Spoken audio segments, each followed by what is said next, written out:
with a Chinese professor who has been residing in Canada for, I think, most of his life. I think. Do your homework. You know what I'm saying? Yo, this is Professor Jang right here. We are breaking down a lecture. We are sitting in front of a lecture tonight, or today, or whatever day it is for you, right? Because, well, that's because I'm trying to, you know, I don't know if you're trying to understand this whole World War III thing going on in your backyard, in my backyard. You know what I'm saying? This is a real life thing that's going on, and I feel like we might just get a better understanding of what's going on with that, sitting in on this lecture, right? And so therefore, I know it's a whole bunch of information, bro, that goes into, you know, this war. It's not like this lecture will not, I don't think it will break shit down from the beginning of the war. So if you're interested in any of that, he does cover a lot of that, right? Predictive History is his channel. Predictive History, Professor Jang, right? Go tap in there if you want to know things from the beginning. I'm just here trying to understand a certain aspect of this World War thing, right? It's not necessarily about, you know what, let me not yap a lot right here. We're here to understand, you know, a little bit more about this, and it is a lecture, so there's like minimal to no yapping that's gonna go on from me at all, right? Y'all are welcome to go crazy in the comments, you know what I'm saying? And yeah, let's see, man. Iran and US war. Let's go in. Seeing all your value once you dealt with all the dirt, backing up slowly from these diamonds and pearls, quote unquote. I mean,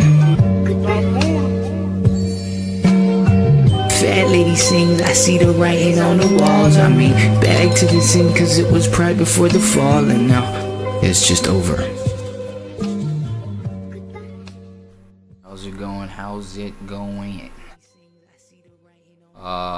Presenting in front of y'all, Game Theory number 9, the US-Iran War.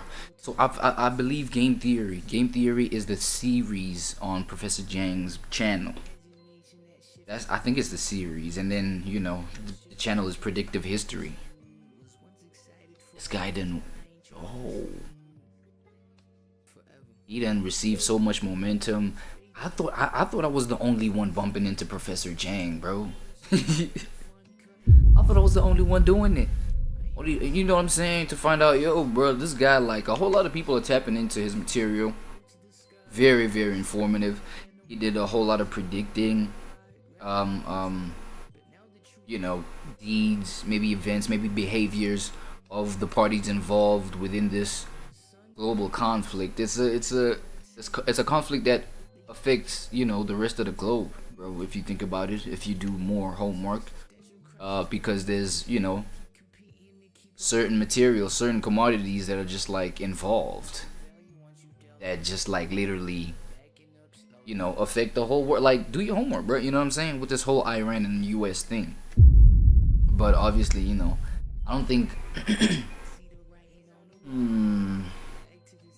should it be about the specifics in terms of what we concentrate on here? Because, you know, we got to be transformative. We can't just like replicate whatever.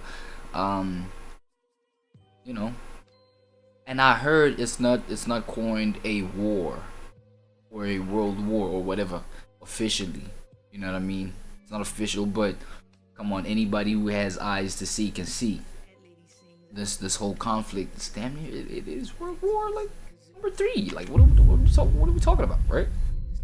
I don't know. At this point, it's just like, it's predictive. As I told y'all, we are here on Predictive History channel, bro. So it's nothing but speculation so far, but, you know, see what we can take out of this. After all, it is a lecture, and I did say I wanted to do minimal to no yapping. So yeah, let's get into it, man. Get into it. It's good seeing y'all, by the way. Good seeing y'all. You know what I'm saying? Let's go. I hope everyone had a nice break, and welcome back to the end of the world. So as you know, World War III has started. The United States and Israel. There we go. Let me just say, you know, I'm going off of even the ideas that Professor Jang is about to share right here. So he's coined it the World War III. It is the World War III. Okay, let's go. Have started to attack Iran. And we are now in the 4th day of this war. And we can expect this war to last for many weeks, possibly also for many years. But I promise you that after this war is done, the world will never be the same again. So what we will do these next few weeks is use game theory and understand and analyze the geopolitical situation. Yeah. And so I'm going to teach you the ideas, the theories, the techniques to understand the world around you and make predictions. And we can know if our analysis is correct because all this is happening in real time. Yes, sir. And so we can test it against reality. All right? Right. So let's go over some basic facts about what's happened so far. So in the early morning of Saturday in Tehran, the Israelis and Americans launched a decapitation strike against the Ayatollah Khamenei, who is the supreme leader of Iran. The Ayatollah. So the Ayatollah is a title for supreme leader. Supreme leader. Now, there Decapitated him, like as in. Okay. are arguments and disputes about as to what happened. The Americans and Israelis said that they had real intelligence about where the leader was, and so they sent airplanes to just bomb the crap out of the place. They also had a spy who was able to record the body of the dead Ayatollah. Oh. And then this was announced. At first, the Iranians denied this, and the Iranians insisted he was still alive. But eventually, state media admitted that he did die in the airstrike. But then what they also said is that the Ayatollah, he's 86 years old, and he chose to die. He could have gone to Moscow, but instead he chose to stay in Tehran and die for his people. But not only that, but he died. So his death was intentional. Some self-sacrificial vibe, right? Along many of his relatives. He died along with his daughter, his son-in-law, his grandchildren. So many of the family died in this assault. Oh, no. Also, there's been reporting that he had prostate cancer. Okay, so he was going to die fairly soon as well. So what you need to understand first about the war is that even though the Americans and the Israelis claim great success in decapitating the leadership of the Iranians, from the Iranian perspective, this is 4 days into the thing and already the leadership is like gone. I wonder what else is gonna, is gonna change or transform moving forward. a martyrdom. Martyrdom, okay? Martyrdom, yeah. Martyr, self-sacrifice. And so the religion of the Iranians is called Shia, Muslim. Shia And this is different from Sunni Muslim. So Sunnis are the majority. They're about 9% of all Muslims in the world. The Shia have always been the minority. And as such, they've always been persecuted. So in the Shia... I heard the Shia ones is the portion of them, right? That like are really radical about Islam, right? And then the Sunni is the one that's kind of secular in a way. That's why it's been, it's been world friendly, right? Before they've been mostly persecuted, so they be the ones like dying for the religion and like, like for the religion's agendas and things like that. Professor, go on, please. My fault. Faith, the core value, the force that binds everyone together and gives them purpose and meaning in life, that galvanizes them into action, is the idea of martyrdom, which forces jihad. To sacrifice yourself for your religion. It's jihad. The whole, on GTA, right? Self-explosion thing. Where you get into a crowd, look what? Oh my god, that's jihad. That's called jihad. Sacrifice yourself for the common good. So think of the self-sacrificial. Okay. death of Khamenei as a sacrifice, a self-sacrifice, in order to motivate the Iranians in this war. Okay. So that's the first thing you need to understand. Wait, so it's not the Americans that decapitated him? It was all because of the jihad idea? Martyrdom? Okay, let me let you go on, Professor. That for the Iranians, this is not a geopolitical war. This is not an economic war. This is not a war of resistance. This is a jihad. Okay? It's a war against the great Satan to avenge their leader. They will fight to the death. All right? That's number one. Number two is this. Also that morning, when the Ayatollah was killed, the Israelis struck a school in the south of Tehran, killing about 150 school children. Israelis. These are girls in primary school. And again, there's a lot of debate and argument as to what happened. The Israelis said that, first of all, the school was next to a military base. We were targeting the military base. And second of all, it wasn't us which struck the school. It was. So what I'm trying to get, is there a portion of Israelis that live in Tehran? Is there a portion of Israelis that live in Tehran? Or did they come from wherever they originate from, right? The Israelis.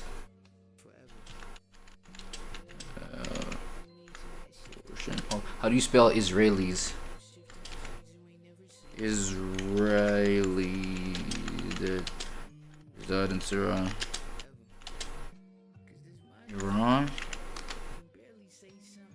There are virtually no Israeli citizens living in Iran. The Jewish community in Iran is Iranian. Wait, Jewish community. Not Israeli.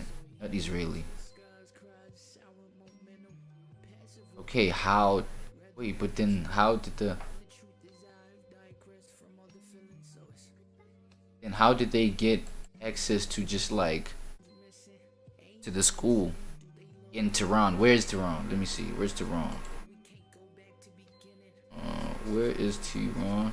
Right?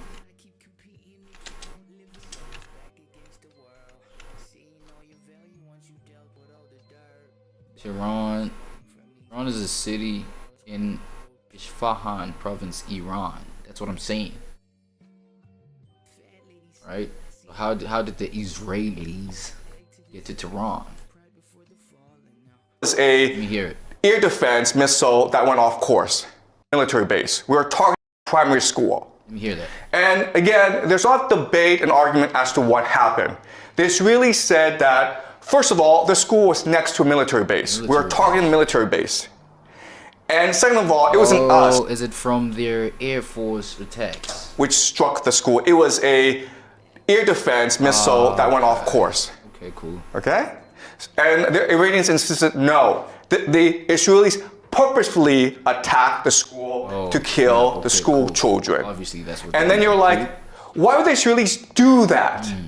But then these few years, well, we've seen what they've done in Gaza, in Palestine to the Palestinians. And it's pretty consistent what the Israelis have been doing.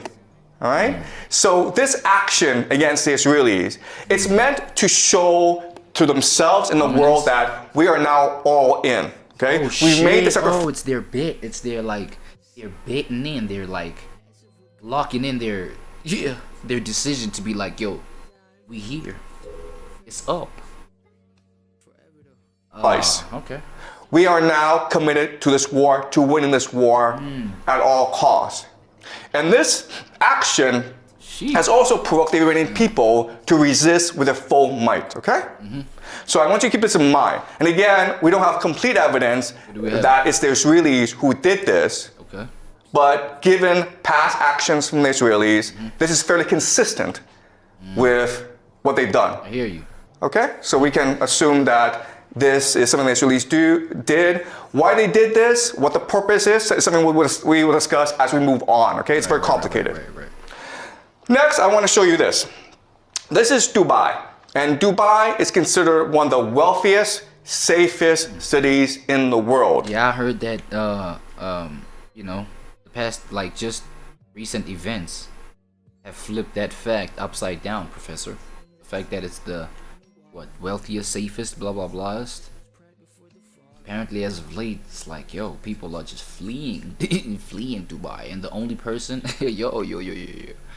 I heard that the only person who's like bold enough to remain there is former top G himself, Andrew Tate, right? Ex-top G himself, because apparently Sneeko stole that title. Yeah, but people are just like out of there. I mean, there are thousands, tens of thousands of Westerners who move to Dubai because it's clean, you don't pay any taxes, you make a lot of money, and there are great restaurants. And this is really the economic model of Dubai. It's one of the Gulf the GCC countries, okay, the Gulf coastal countries. And for the longest time, Dubai had a really good deal because they were under the protection of the American military. So they didn't have to pay for defense. And then they were in the Middle East, which is the oil producing center of the world. And so they focus on aviation, they focus on logistics, they focus on finance, on tourism. They became extremely wealthy, right? I'm not sure if you've taken Emirates, one of the best airlines. So the fact that all this, that oil activity is happening where they're at, it made people extremely wealthy in the world. So their airport, Dubai Airport, is the busiest in the world. For real? And Dubai, for the longest time, was flourishing under American protection. And Dubai said to the world, listen, we're like Switzerland, we're neutral. We don't want any involvement in any wars. We're here just to take care of our citizens, to make sure everyone has a good time, to make money. And then right after the war started, the Iranians attacked the GCC, okay? Yeah. Dubai, Abu Dhabi, Bahrain, Qatar, Kuwait, they attacked these places. And these places were like, what's going on? We're neutral, man. We're not involved in this war. And the airport was shut down in Dubai. At one point, the rich people in Dubai were willing to pay about $250,000 US just to get on a plane and get out of there. Oh my God! Oh no. Because I was about to ask, right? I was about to ask, like, so a whole lot of people must be trapped in as a result, bruh. Right? They messed up the airport. Like, the airport is the central, you know what I'm saying, control system for, like, people to go and come, right? People to exit the country and come in the country. So now if one of the first things that they attack is, right, the airport, is like, imagine the amount of people that are now stuck there. 300K, bro. I'm trying to dip, nigga. Take my. How much you want, nigga? Take 500K, nigga. Take my. I'm trying to leave. Yo, imagine, like, bro, people's backs were against the wall, right? Like, imagine, like, what you would have done in a situation where, like, your back is against the wall. Yeah, the most valuable thing, bro. You're willing to lose all that, man, to go back to safety, bro. You feel me? Yeah, that's crazy. That's a crazy thing to just, like, imagine people are going through, because that's all I can do. From where I'm at, that's all I can do. But, like, imagine, right? Just give me a second. I think I'm too. Fuck. Fixing my light. But yeah, damn. Okay? Okay. So, the reality is this. For the longest time, Dubai had a reputation for being safe, and that's why people moved their money there. Guess what, guys? After what the Iranians did, it's dead. Dubai as a city, in the long term, it is dead. Because you're a wealthy Westerner, you're not going to move to a place where it could be attacked anytime by the Iranians. Yeah. You might move to Singapore, you might move to Hong Kong, Japan, South America, but you're not moving to Dubai, okay? So the big question for us is, why did the Iranians do this? It's really the Americans who attacked you. Why go after the GCC? All right? And not only that, but they're escalating the attacks against the GCC. So this is something that we will look at very closely today. Well, the short answer is because these places, even though they pretend to be neutral, they house the American military. That's what they I'm allow this release in Americans to use. Obviously, there's no way that you are associated with my enemy and you right in front of me. You associated with my enemy. You're the first person I'm gonna start with in terms of, like, you know what I'm saying, my first initial blows towards, like, anything associated with my enemies. Hell yeah, bro. Like, what? Y'all still kicking it with America? Man, come here, get your ass over here. You know what I'm saying? Hold on. Damn. Yeah, they're, you know, and they claim to be neutral. Oh, hell nah, bro. You best, man, get your ass over here, bro. You associated with enemy, dog. What are you talking about? Their airspace to attack Iran from. Right. All right? So this is Bahrain. Now, Bahrain is interesting, okay? Because I want you guys to remember this. But Bahrain will probably be one of the major centers of this conflict. Because, first of all, this is the American Fifth Fleet. All right, this is their naval base in the Middle East. And as you can see, the Iranians are attacking it with missiles. Of course. And it's being blown up. Bahrain is interesting because it has about 50% or even more, okay, Shia, which is the religion of the Iranians. But the people in charge are the Sunnis. And so, what is... Oh, and the Shias, the self-sacrificial ones, right? The martyrs. Well, they lean more towards those kind of principles, you know, for their religion and shit like that. Owned by the Sunnis. The more secular ones, right? More secular Muslims. What makes this strike really important from our perspective is, first of all, not only are the Iranians attacking U.S. military assets, not only are they destroying the economies of the GCC, but they're also trying to ignite a religious war. It's a religious war. So it's at this aspect because I was listening to I was watching who's this guy again, man?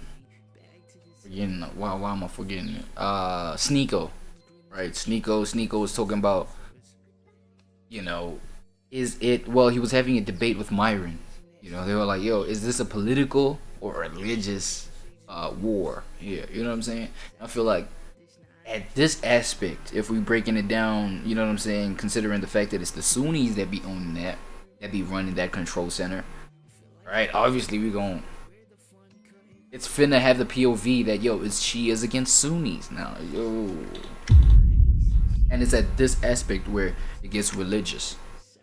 Whereas for the most part, you know what I'm saying, it had that political undertone to it, well, connotation to it, right? Right? Because you're Shia, you're loyal to the Ayatollah. And if he's dead, then you must, as a religious obligation, now commit jihad against your enemies. And it's no different in other religions where, listen, if you want to kill the Pope, the Catholics would be really angry at you and they would want to kill you, right? Yeah. So now you have the Shia who will probably eventually arise, creating a revolution in Bahrain, okay? So I think Bahrain will be the first to fall. Dubai will probably go bankrupt, okay? But in the long term, we can expect the entire GCC area, including Saudi Arabia, to eventually collapse, okay? And so this is something we'll use game theory to understand. All right, let's continue. So we will know how this war develops just based on geography, okay? So this is a map. And this map, even if you don't really know the war, even if you don't know the participants, even if you don't know the weaponry, this map will tell you exactly how this war will progress. All right, so some certain things to keep in mind about this map. This is what we call this area, okay, really small, it's 33 kilometers wide. All right, look, Professor, my bad, y'all. It's just like, give out for a word from the sponsors and we'll be right back. Y'all know how it goes out here, baby. I'm saying we'll be real cool. I'll try being real. So beware the fun cutting, it's volumes of demise. I hear the sound buzzing, so when she said she wanna die, and he sees she ain't bluffing, so he held her to the skies, cries, sour momentum, passive with goodbyes. I'd rather you tell him, but now the truth is I've digressed from all the feelings, so it's forever though. Like my mama's son missing, ain't no telling, do they love or did they kill him? The dominoes have fallen, we can't go back to beginning. This existential crisis, the reason I cannot keep competing and keep on living. So it's back against the world, seeing all your value once you dealt with all the dirt, backing up slowly from these diamonds and pearls, quote unquote. I mean, fat lady sings, I see the writing on the walls. I mean, back to the sin, cause it was pride before the fall, and now it's just over.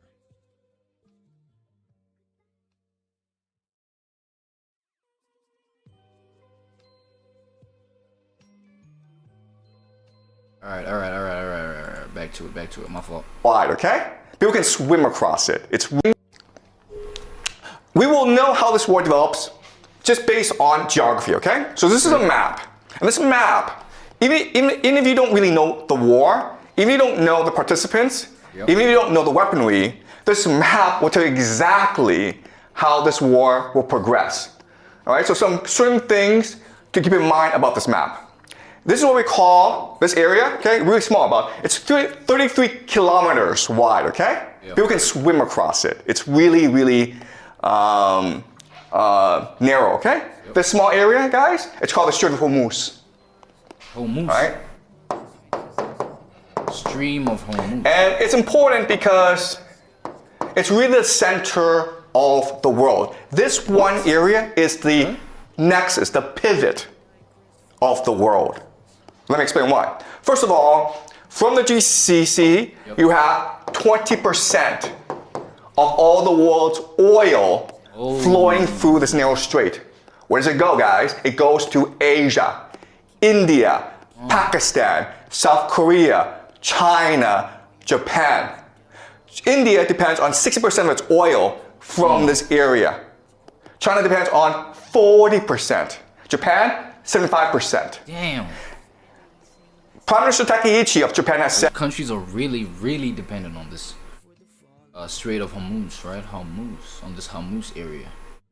that, listen, if the Strait of Hormuz closes, we will run out of oil in about 8-9 months. Closes. The entire Japanese economy would collapse in 8-9 months if the Strait of Hormuz were to close. And guess what? The Iranians have closed the Strait of Hormuz. Oh no! Okay. Already? Oh, already? Hey man, what are the Japanese going through right now? Hold on. Okay? So we can expect that the entire global economy will suffer greatly over the next few months. Oh snap. All right, so that's point number one. Point number two is, okay, so the GCC sends. Does that Strait of Hormuz like affect, oh my god, gas prices going up? The, you know, Strait of Hormuz, Strait of, how do you spell that? Hormuz. Okay, Hormuz. Petrol prices, bro.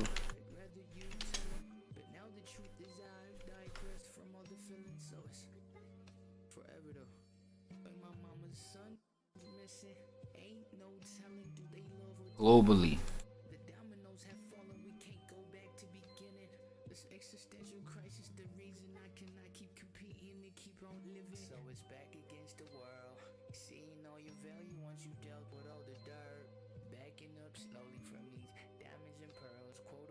Come on, man. What?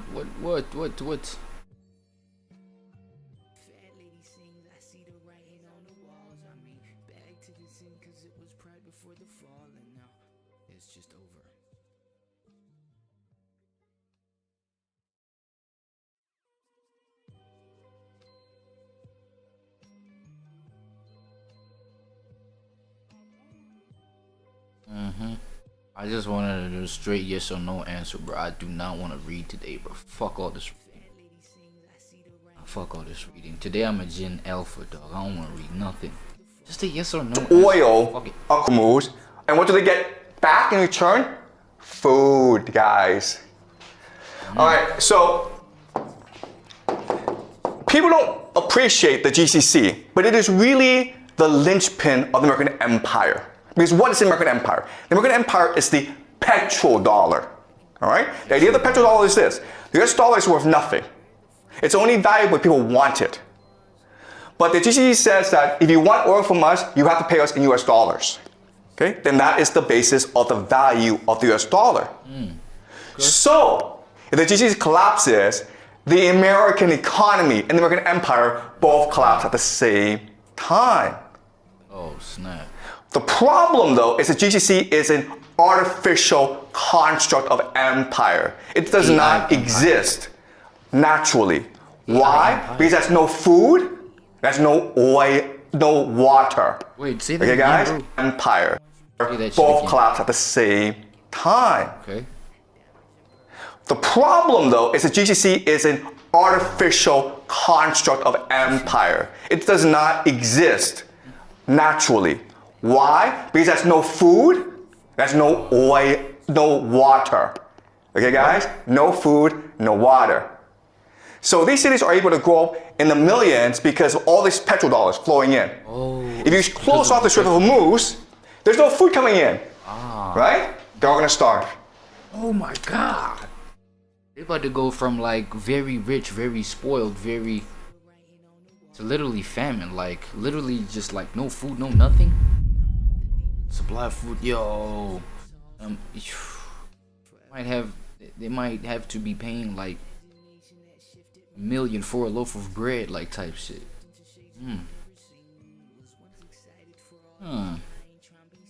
That's a crazy fall from grace, bro. Because if you think about all the glory that they represented, you know, a country like Dubai, you know, it's part of the GCC, right? Damn, from people to just fleeing Dubai to it being just famine stricken, because that's what we're talking about, right? How much food does the GCC get from overseas? 80%.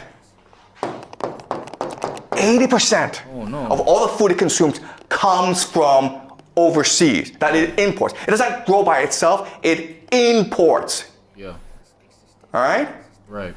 So the Strait of Hormuz is really key. And again, the Iranians will close it in order to Professor, you said that's the center of the world, bro.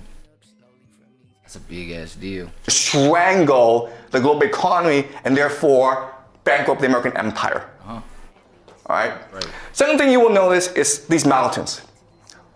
These mountains is what we call Iran. All right, this is Iran. Oh, that is Iran. This is GCC. Okay, this is not a fair matchup, right? Because these are mountains. And what can you do in mountains? Well, you can hide rocket bases. You can hide drone bases. You can hide missiles. Yeah. And that's the entire Iranian offensive strategy.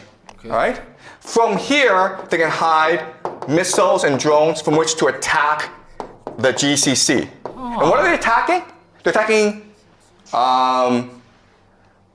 three things, right? What, They're what's attacking that? American military bases, Oh yeah, cool. American From the GCC. military bases. That's number one. Okay. Is it possible for the Americans to defend against these attacks? The answer is no. Why? It's not. It's the silliest thing in the world. You have all these bases in the Middle East, but you cannot defend them against the Iranians. That's kind of strange. Okay, but that's number one. Number two is oil and energy. Yeah. How hard is it to blow up an oil field with a drone? Not hard at all. Can you defend these oil fields? No, you cannot. All right. Number three, and that's most important. But bro, if America is like very advanced, I would imagine that they would have to be able to keep up with the advancement of just like military defense systems or whatever. You know what I'm saying? And bring them to y'all GCC areas over here, bruh, because it's not looking good. You know, the people who are enemies to what y'all got going on, to y'all spaces, are just 33 kilometers away, bro. Like, it's just here, dog.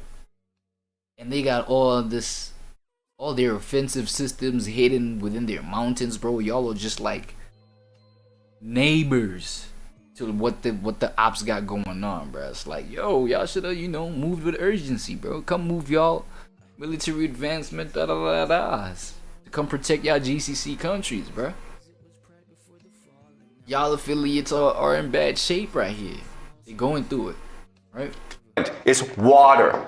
And you cannot You guys defend don't y'all know the oil thingies going on over there. this, but the GCC Yeah. has little access to fresh water.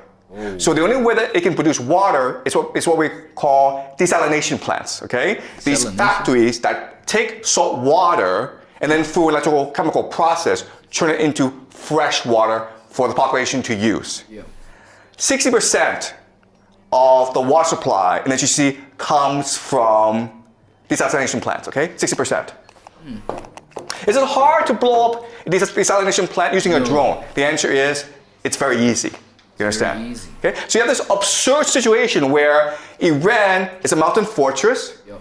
where it can hide its offensive capacity, and the GCC, it's just this desert, this flat desert, and Flat it is desert. exposed to attack, and there's nothing it can do about it. Okay? Yeah, they're in bad shape, sir. So at any point in this war, the Iranians can choose to just destroy the entire GCC, Very possible. and there's nothing that anyone can do about it. Crazy. Okay, but Iran also has a weakness, okay, and this is fundamental. So Iran also has a water problem, okay. So for the longest time, they suffered a drought issue. Oh.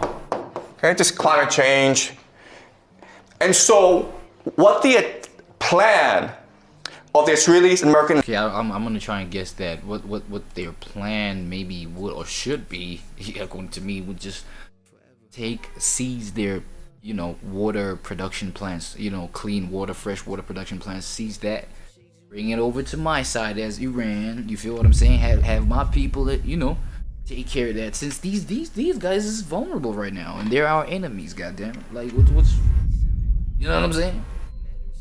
Like obviously I'm gonna give you a tough time, and then I'll see what I don't got. I'll see what's, you know, what could benefit my people that is in your possession, and then just like, you know what I'm saying, take that shit, snatch that, you know what I'm saying. So I feel like that's probably what the plan was, maybe, you know what I'm saying. Go on, Professor.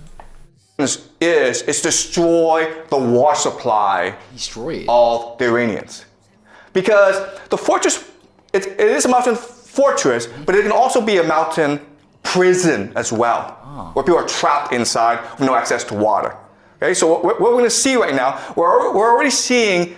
Okay, wait, before you go on, Professor, I feel like that's why, you know, the best, I don't know, like the most logical thing to do is to just take the water, the things that they depend on for water supply, come bring it over to my side, destroy their ass, it's done. You know? I don't know. But they still got a whole lot. We don't know what the Americans' plan is, you know what I'm saying? I heard they about to deploy, what, ground troops or whatever? Like, yo, it's a whole lot going on here, man.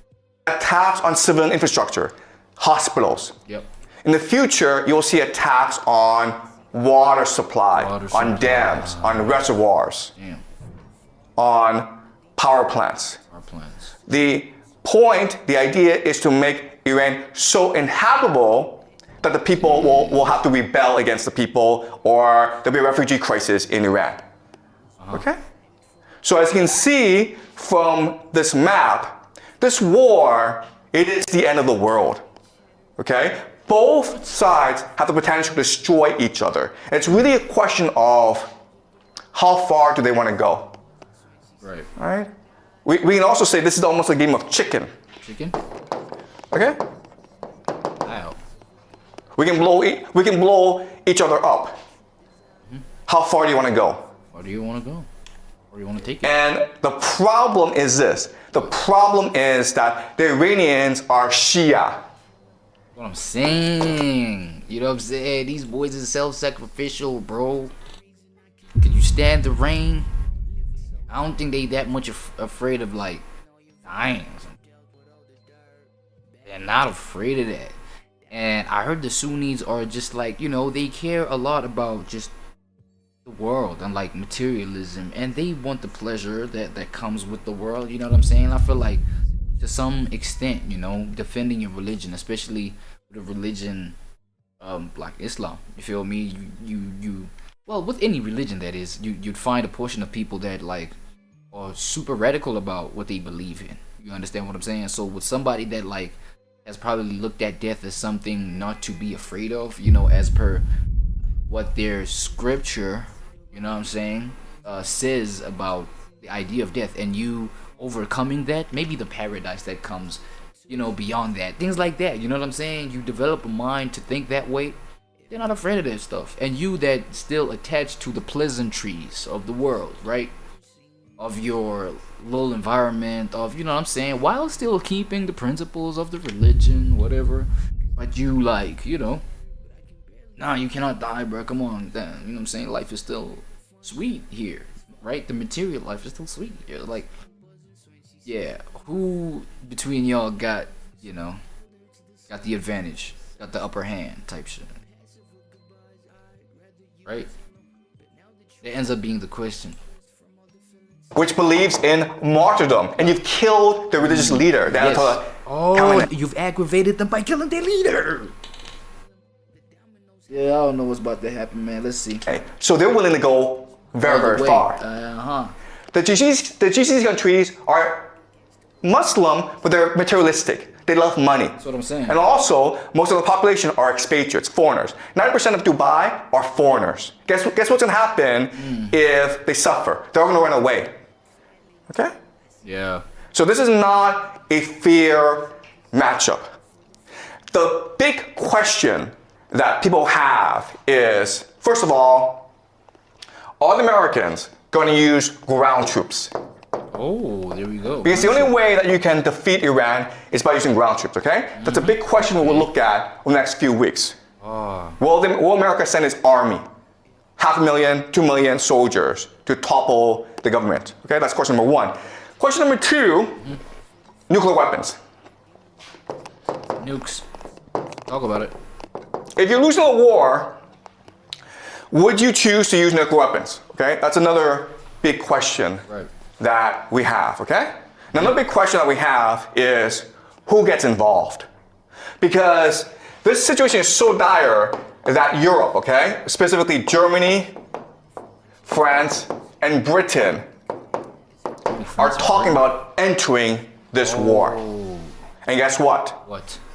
If that happens, it is possible that Russia and China will also enter this war on the side of the Iranians. This is World War III, okay?